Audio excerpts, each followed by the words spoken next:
تفسیر صافی، تالیف مفسر محمد بن مرتضی المعروف ملا فیض کاشانی، ترجمہ و تلخیص مولانا سید تلمیذ حسنین رضوی، شائع کردہ ادارہ نشر دانش نیو جرسی امریکہ۔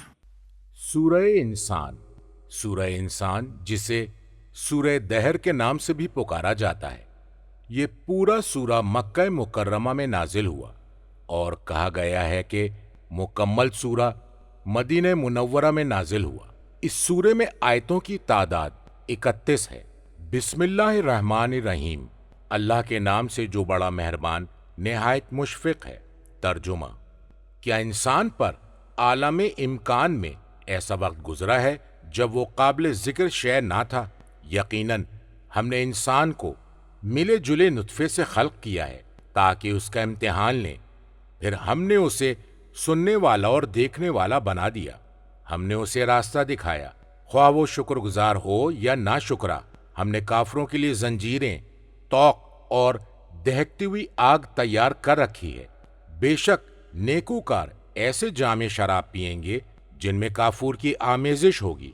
یہ چشمہ ہے جس سے خدا کے خاص بندے پیئیں گے اور جہاں چاہیں بہا کر لے جائیں گے۔ یہ وہ لوگ ہیں جو نظریں پوری کرتے ہیں اور اس دن سے ڈرتے ہیں جس کی سختی ہر طرف پھیلی ہوگی، اور وہ طعام کی خواہش کے باوجود مسکین، یتیم اور اسیر کو کھانا کھلاتے ہیں۔ اس میں کوئی شک نہیں کہ ہم تمہیں اللہ کی خاطر کھلا رہے ہیں۔ ہم تم سے کسی جزا یا شکریہ کے طلبگار نہیں۔ ہم اپنے رب سے اس دن کے عذاب سے ڈرتے ہیں جو خستہ و خراب کرنے والا اور مصیبت کا دن ہوگا۔ مذکور آیت کا ترجمہ ہے: کیا انسان پر عالم امکان میں ایسا وقت گزرا ہے جب وہ قابل ذکر شے نہ تھا؟ مذکور آیت کا ترجمہ ہے: زمانے کا ایک حصہ کتاب کافی میں امام صادق علیہ السلام سے مروی ہے۔ مذکور آیت کا ترجمہ ہے: وہ قضا و قدر میں تھا، ابھی ذکر نہیں کیا گیا تھا۔ کتاب مجموع البیان میں امام صادق علیہ السلام سے مروی ہے، فرمایا کہ وہ ایک مقدور شے کی صورت میں تھا اور ابھی وجود میں نہیں آیا تھا۔ امام باقر علیہ السلام سے مروی ہے، فرمایا کہ وہ شے تھا مگر قابل ذکر نہ تھا۔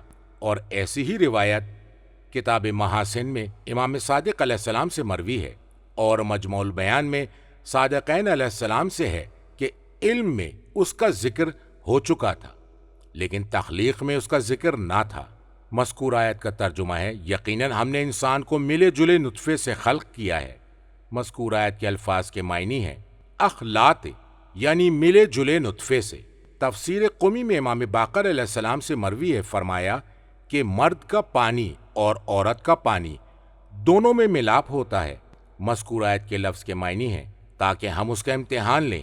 مذکور آیت کا ترجمہ ہے: پھر ہم نے اسے سننے والا اور دیکھنے والا بنا دیا تاکہ وہ قدرت حاصل کرے آیتوں کو سن کر اور دلائل کو دیکھ کر۔ مذکور آیت کا ترجمہ ہے: ہم نے راستہ دکھایا دلائل کو معین کر کے اور آیتوں کو نازل کر کے۔ تفسیر قمی میں ہے یعنی ہم نے اس کے لیے خیر اور شر کے راستے کو واضح کر دیا۔ مذکور آیت کا ترجمہ ہے: خواہ وہ شکر گزار ہو یا نا شکرا۔ کتاب کافی اور کتاب توحید میں امام صادق علیہ السلام سے مروی ہے، آپ نے فرمایا ہم نے اسے پہچان لیا، یا تو وہ قبول کرنے والا ہے تو وہ شکر گزار ہے، یا چھوڑ دینے والا تو وہ نا شکرا ہے۔ تفسیر قمی میں امام باقر علیہ السلام سے مروی ہے، پا لینے والا ہے تو وہ شاکر ہے، یا چھوڑنے والا ہے تو وہ نا شکرا ہے۔ مذکور آیت کا ترجمہ ہے: ہم نے کافروں کے لیے زنجیریں، طوق اور دہکتی ہوئی آگ تیار کر رکھی ہے۔ مذکور آیت کے لفظ کے معنی ہیں زنجیروں کے ذریعے انہیں کھینچا جائے گا، اور مذکور آیت کے لفظ کے معنی ہیں طوق کے ذریعے انہیں قید کیا جائے گا، اور مذکور آیت کے لفظ کے معنی ہیں آگ کے ذریعے انہیں جلایا جائے گا۔ مذکور آیت کا ترجمہ ہے: بے شک نیکوکار ایسے جام شراب پیئیں گے جن میں کافور کی آمیزش ہوگی۔ من کاسن سے مراد من خمر شراب پیئیں گے، اور دراصل کاس سے مراد قدح ہے جس میں شراب ہوتی ہے۔ مذکور آیت کا ترجمہ ہے: جن میں کافور کی آمیزش ہوگی، اس لیے کہ کافور ٹھنڈا اور شیریں ہوتا ہے اور اس کی خوشبو اچھی ہوتی ہے۔ مذکور آیت کا ترجمہ ہے: یہ ایک چشمہ ہے جس سے خدا کے خاص بندے پئیں گے، تفسیر قمی میں ہے مذکور آیت کے لفظ کے معنی یعنی اس چشمے سے مذکور آیت کا ترجمہ ہے اور جہاں چاہیں بہا کر لے جائیں گے وہ اسے جاری کر لیں گے جہاں چاہیں گے بہت آسانی کے ساتھ۔ کتاب مجالس میں امام باقر علیہ السلام سے مروی ہے کہ یہ چشمہ نبی اکرم صلی اللہ علیہ وآلہ وسلم کے گھر میں جاری ہوتا ہے اور انبیاء اور مومنین کے گھروں تک بہہ کر جاتا ہے۔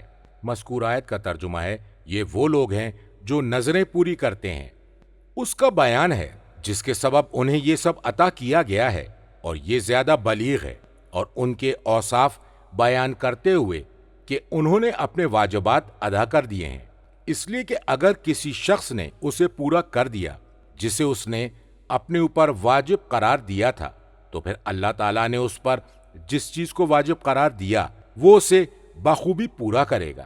مذکور آیت کا ترجمہ ہے اور اس دن سے ڈرتے ہیں جس کی سختی ہر طرف پھیلی ہوگی، جس کی سختیاں فاش ہوں گی اور مکمل طور سے ہر طرف پھیلی ہوئی ہوں گی۔ تفسیر قمی میں ہے مذکور آیت کے لفظ کے معنی ہیں العظیم بڑا، اور کتاب مجالس میں امام باقر علیہ السلام سے مروی ہے، آپ فرماتے ہیں کہ اس کا مفہوم ہے مذکور آیت کے لفظ کے معنی ہے تیوری چڑھائے ہوئے اور ترش رو یعنی نہ گفتبا بے پریشان کن۔ مذکور آیت کا ترجمہ ہے اور وہ طعام کی خواہش کے باوجود مسکین، یتیم اور اسیر کو کھانا کھلاتے ہیں۔ الا حبہ کے معنی حب الطعام کھانے کی خواہش۔ کتاب مجالس میں امام باقر علیہ السلام سے مروی ہے، وہ فرماتے ہیں کہ باوجود یہ کہ انہیں کھانا کھانے کی خواہش ہوتی وہ ایثار سے کام لیتے ہیں۔ مذکور آیت کے لفظ کے معنی ہے کہا کہ جن مساکین کا تعلق مسلمانوں سے ہے۔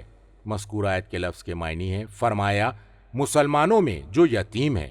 مذکور آیت کے لفظ کے معنی ہے فرمایا مشرکین میں سے جو قیدی ہیں۔ مذکور آیت کا ترجمہ ہے اس میں کوئی شک نہیں کہ ہم تمہیں اللہ کی خاطر کھلا رہے ہیں، ہم تم سے کسی جزا یا شکریہ کے طلبگار نہیں ہیں۔ فرمایا کہا جاتا ہے کہ جب انہوں نے انہیں کھانا کھلایا تو باخدا ان لوگوں سے یہ کچھ نہیں کہا، البتہ انہوں نے اپنے دل میں اس بات کو پوشیدہ رکھا۔ اللہ نے ان کے دل کی پوشیدہ بات کو ظاہر کر دیا۔ وہ کہتے ہیں کہ ہم تم سے کوئی جزا نہیں چاہتے کہ تم اس کے ذریعے ہمیں بدلہ دو، اور نہ ہی کسی شکریہ کے طالب ہیں کہ تم اس عمل پر ہماری تعریف و توصیف کرو، البتہ ہم نے صرف اللہ کی خاطر اور اسی سے ثواب کی امید میں تمہیں کھانے کھلائے ہیں۔ مذکور آیت کا ترجمہ ہے ہم اپنے رب سے اس دن کے عذاب سے ڈرتے ہیں جو خستہ و خراب کرنے والا اور مصیبت کا دن ہوگا۔ مذکور آیت کے لفظ کے معنی ہے جس دن چہرے بگڑ جائیں گے، بدمزہ ہوں گے۔ مذکور آیت کے لفظ کے معنی ہے شدید مصیبت میں مبتلا ہوگا، چہرہ بہت زیادہ اترا ہوا اور فق ہوگا۔ تفسیر مجموع البیان میں روایت ہے جسے خاص و عام نے بیان کیا ہے کہ اس سورے کی آیتیں ان الابرار یشربون سے لے کر کانا سیکم مشکورہ تک حضرت علی علیہ السلام، حضرت فاطمہ سلام اللہ علیہا، حضرت حسن علیہ السلام، حضرت امام حسین علیہ السلام اور ان کی ایک کنیز جس کا نام فضہ تھا کی شان میں نازل ہوئی ہے۔ قصہ نہایت طویل ہے، من جملہ یہ کہ امام حسن علیہ السلام اور امام حسین علیہ السلام بیمار ہو گئے۔ ان کے نانا اور عرب کی کچھ نمایاں شخصیات نے ان کی عیادت کی اور انہوں نے کہا کہ اے ابو الحسن، اگر آپ اپنے بچوں کے لیے نظر مان لیں تو بہتر ہوگا۔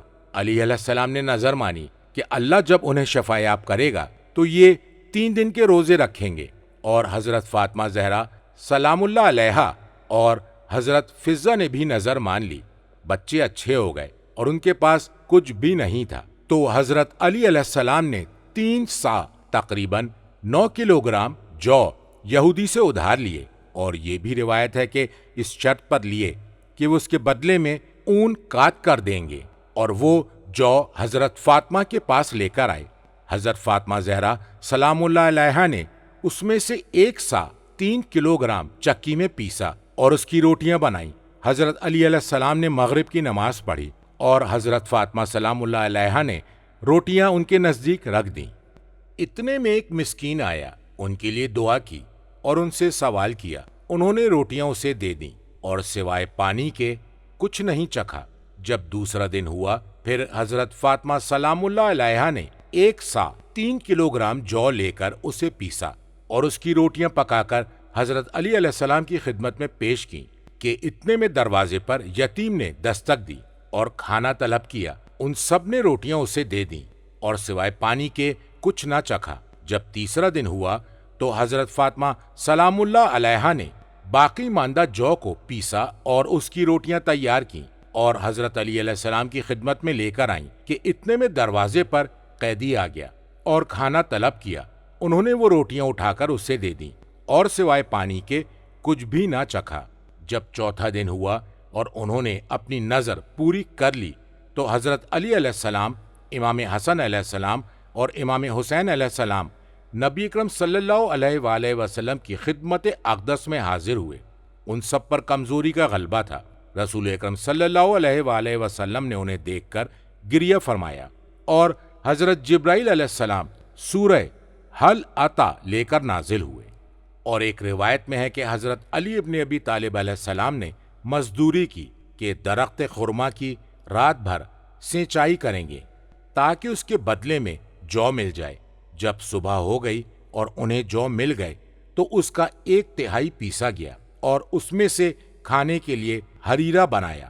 جب ہریرا پک کر تیار ہو گیا تو مسکین آیا، سب نے کھانا اسے دے دیا۔ پھر دوسرا 1/3 آٹے سے ہریرا بنایا گیا۔ جب وہ پک گیا تو یتیم آیا، انہوں نے اسے یتیم کو کھلا دیا۔ پھر آخری 1/3 پیسا گیا اور پکایا گیا۔ جب کھانا پک گیا تو مشرکین میں سے کوئی قیدی آ گیا۔ اس نے سوال کیا، ان لوگوں نے اسے کھانا کھلایا اور اپنے دن اسی طرح گزار دیے۔ تفسیر قمی میں امام صادق علیہ السلام سے مروی ہے کہ حضرت فاطمہ سلام اللہ علیہا کے پاس جو تھے، انہوں نے اسے اسیدہ آٹے اور گھی کا حلوہ بنایا۔ جب اسے پکایا اور کھانے کے لیے سامنے رکھا کہ مسکین آ گیا اور اس نے کہا، اللہ تم لوگوں پر رحمت نازل کرے، اللہ نے تمہیں جو کچھ مرحمت فرمایا ہے اس میں سے ہمیں بھی کھلاؤ۔ تو حضرت علی علیہ السلام اٹھے اور اس میں سے 1/3 اسے دے دیا۔ ابھی تھوڑی دیر ہی گزری تھی کہ یتیم آ گیا۔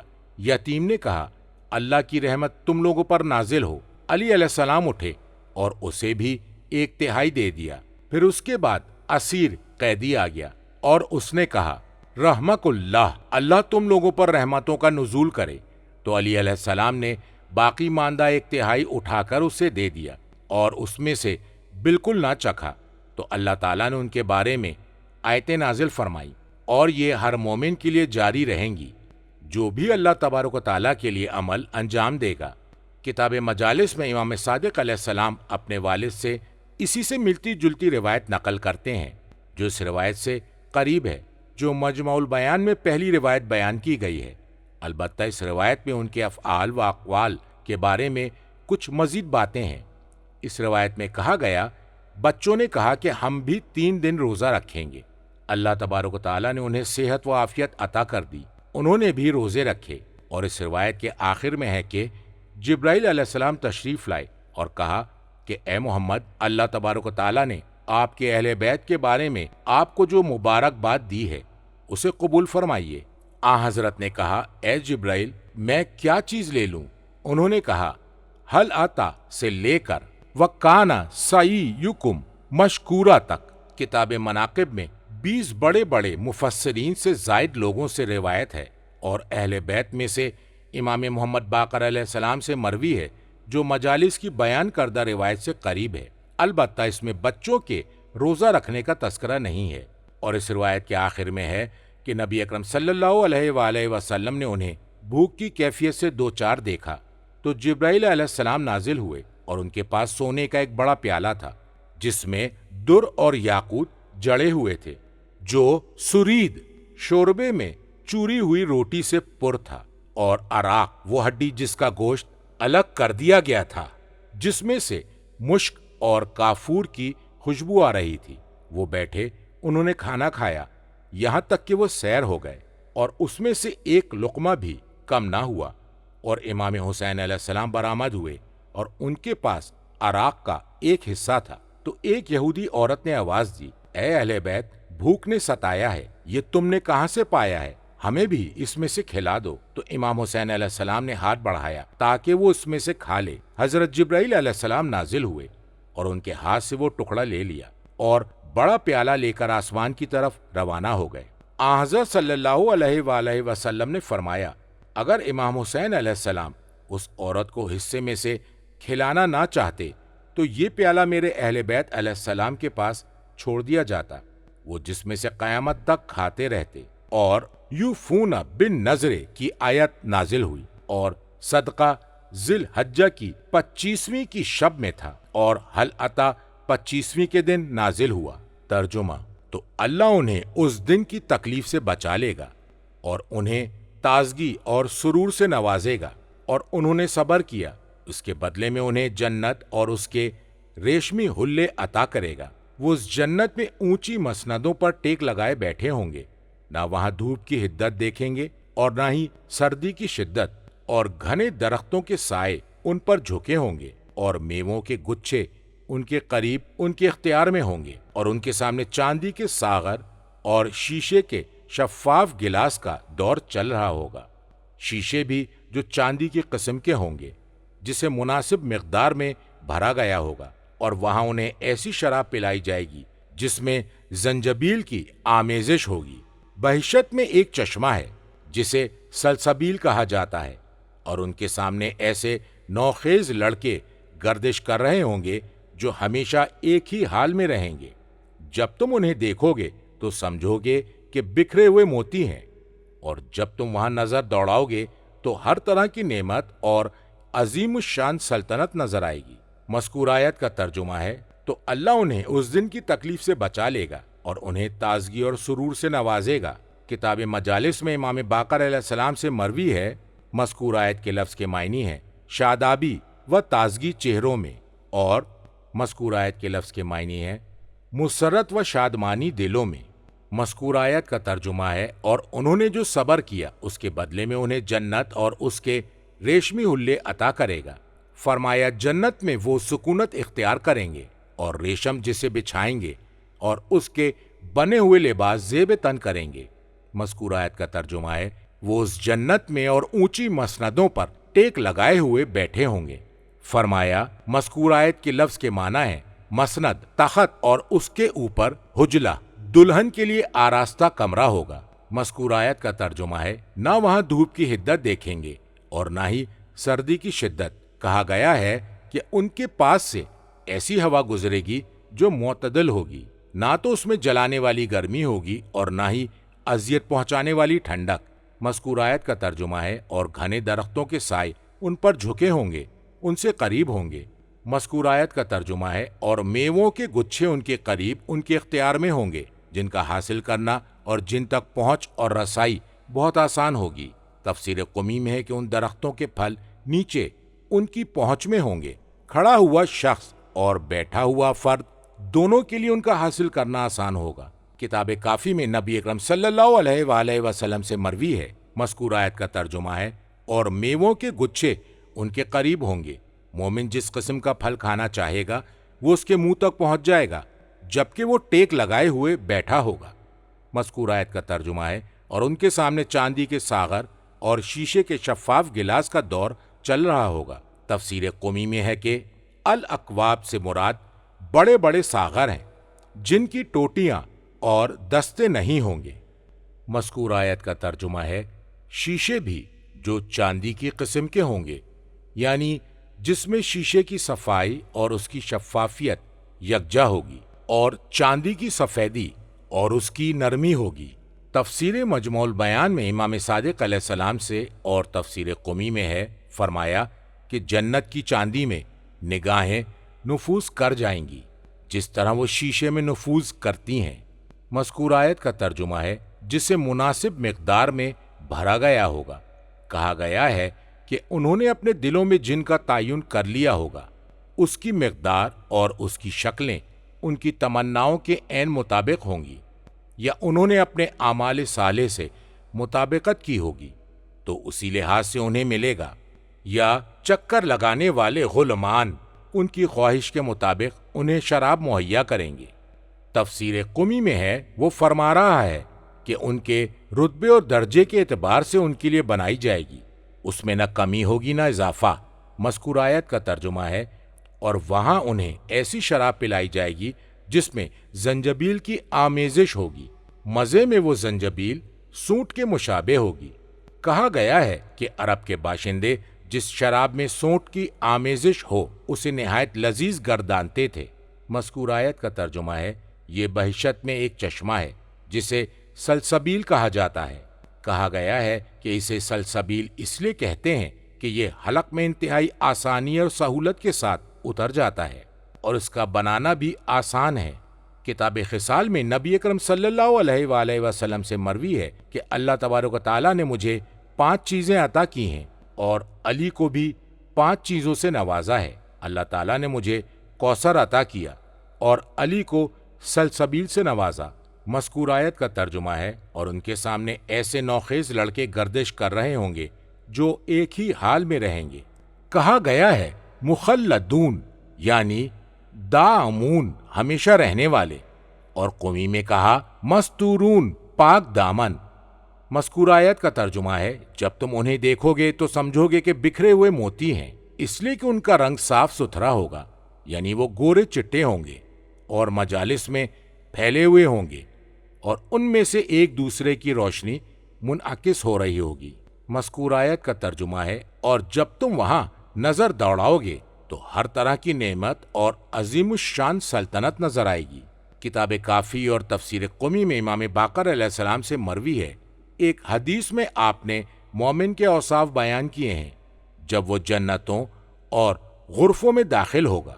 آپ نے فرمایا کہ اس آیت سے ولی اللہ کو مراد لیا گیا ہے، اور اسے جو کرامت اور نعمت اور ملک عظیم ملے گا وہ مراد ہے، اور اللہ کے فرستادہ فرشتے اس سے اجازت طلب کریں گے اور بغیر اجازت اس کے پاس نہیں جائیں گے۔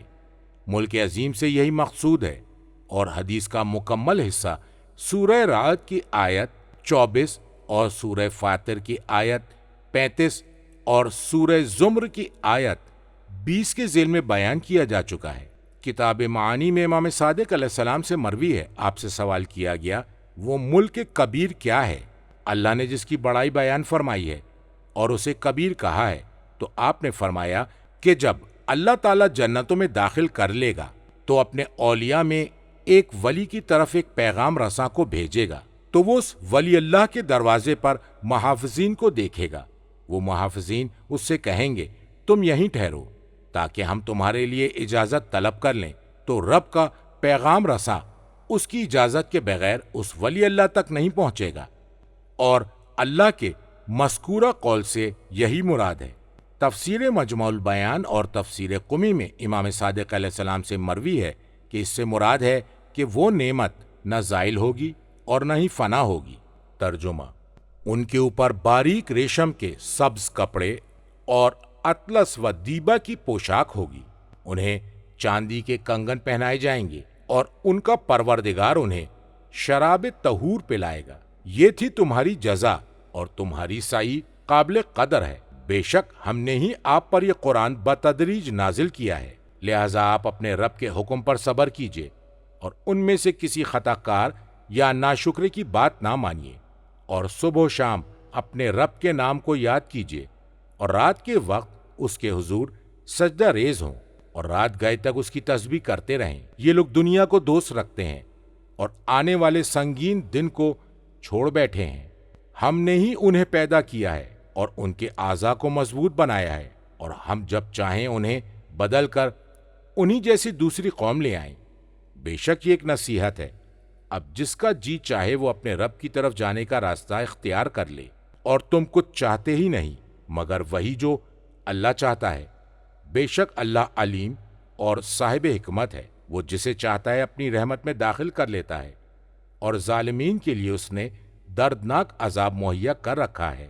پیج 388۔ مذکور آیت کا ترجمہ ہے، ان کے اوپر باریک ریشم کے سبز کپڑے اور اطلس و دیبا کی پوشاک ہوگی، یعنی ان کے اوپر ہوں گے سبز رنگ کے ریشمی کپڑے جو نہایت باریک ہوں گے، اور مذکور آیت کے لفظ کے معنی ہے جو ذرا دبیز ہوگا۔ تفسیر مجموع البیان میں امام صادق علیہ السلام سے مروی ہے اور تفسیر قمی میں ہے کہ بلندی پر کپڑے رکھے ہوں گے جنہیں وہ زیب تن کریں گے، مذکور آیت کا ترجمہ ہے اور انہیں چاندی کے کنگن پہنائے جائیں گے۔ مذکور آیت کا ترجمہ ہے اور ان کا پروردگار انہیں شراب طہور پلائے گا۔ کتاب کافی اور تفسیر قمی میں امام باقر علیہ السلام سے حدیث سابق میں مروی ہے کہ جنت کے دروازے پر ایک درخت ہے جس کا ایک پتا سایہ کرے گا، جس کے سائے تلے انسانوں میں 1000 شخص ہوں گے، اور درخت کے داہنی طرف ایک پاک و پاکیزہ صاف ستھرا چشمہ ہوگا۔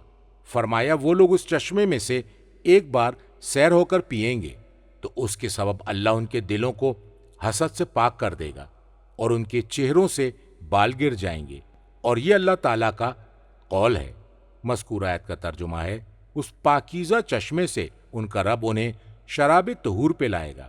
تفسیر مجموع البیان میں امام صادق علیہ السلام سے مروی ہے کہ سوائے اللہ کے انہیں ہر چیز سے دور کر دے گا۔ مذکور آیت کا ترجمہ ہے یہ تو تھی تمہاری جزا، جیسا کہ انہوں نے دل میں اس بارے میں سوچا تھا اور اظہار نہیں کیا تھا، اسے اللہ نے ظاہر کر دیا۔ مذکور آیت کا ترجمہ ہے اور تمہاری سعی قابل قدر ہے، یعنی اللہ اسے ضائع نہیں ہونے دے گا۔ مذکور آیت کا ترجمہ ہے بے شک ہم نے ہی آپ پر یہ قرآن بتدریج نازل کیا ہے، جدا جدا وقفے وقفے سے۔ کتاب کافی میں امام کاظم علیہ السلام سے مروی ہے، فرمایا کہ قرآن ولایت علی کے ساتھ نازل ہوا۔ مذکور آیت کا ترجمہ ہے لہٰذا آپ اپنے رب کے حکم پر صبر کیجیے کہ مدد میں آپ کو تاخیر کا سامنا پڑا۔ مذکور آیت کا ترجمہ ہے اور ان میں سے کسی خطا کار یا ناشکرے کی بات نہ مانیے۔ مذکور آیت کا ترجمہ ہے اور صبح و شام اپنے رب کے نام کو یاد کیجیے۔ تفسیر قمی میں ہے، فرمایا صبح کے وقت اور دوپہر کے وقت۔ مذکور آیت کا ترجمہ ہے اور رات کے وقت اس کے حضور سجدہ ریز ہوں اور رات گئے تک اس کی تسبیح کرتے رہیں۔ مذکور آیت کے الفاظ سے مراد ہے نماز شب۔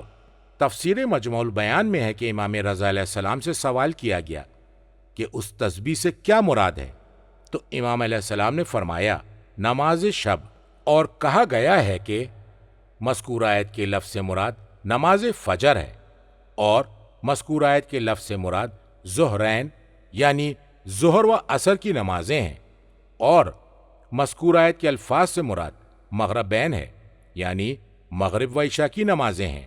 مذکور آیت کے الفاظ سے مراد نماز تہجد ہے، یعنی تم رات کے ایک طویل حصے پر مشتمل نماز تہجد قائم کرو۔ مذکور آیت کا ترجمہ ہے یقیناً یہ لوگ دنیا کو دوست رکھتے ہیں۔ مذکور آیت کا ترجمہ ہے اور آنے والے سنگین دن کو چھوڑے بیٹھے ہیں۔ مذکور آیت کے الفاظ کے معنی ہے امامہم، ان کے سامنے، ان کے آگے۔ مذکور آیت کا ترجمہ ہے یا ان کے پس پشت۔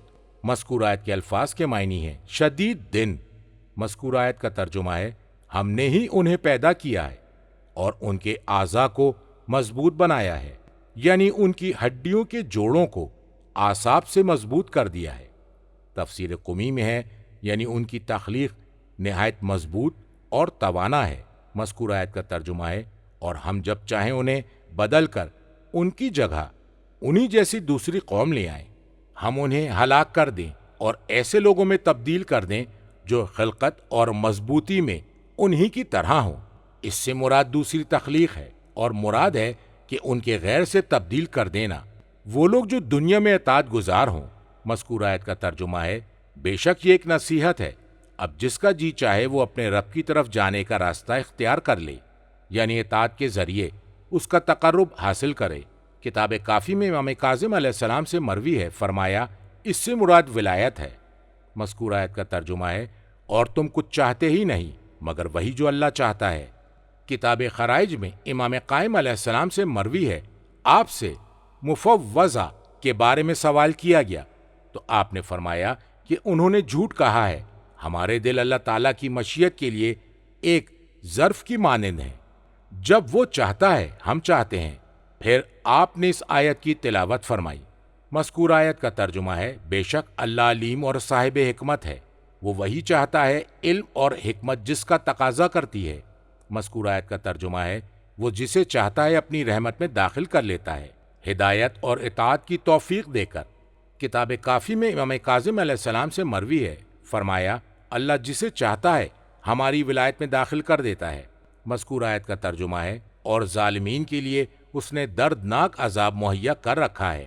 کتاب ثواب الاعمال اور مجموع البیان میں امام باقر علیہ السلام سے مروی ہے کہ جو شخص 50 روز صبح کے وقت سورہ حل اتی علی الانسان پڑھے گا تو اللہ تبارک و تعالیٰ اسے 800 کنواری حوروں سے شادی کرا دے گا اور اسے 4000 سیبہ عورتیں ملیں گی، اور وہ حضرت محمد مصطفیٰ صلی اللہ علیہ وآلہ وسلم کے ساتھ ہوگا۔ کتاب اعمالی میں امام ہادی علیہ السلام سے مروی ہے جو شخص یہ چاہتا ہے کہ وہ دوشنبہ پیر کے شر سے خود کو بچائے تو اسے چاہیے کہ وہ صبح کی نماز میں پہلی رکعت میں سورہ حل اتی کی تلاوت کرے، پھر پڑھے فَوَقَاهُمُ اللَّهُ شَرَّ ذَلِكَ الْيَوْمِ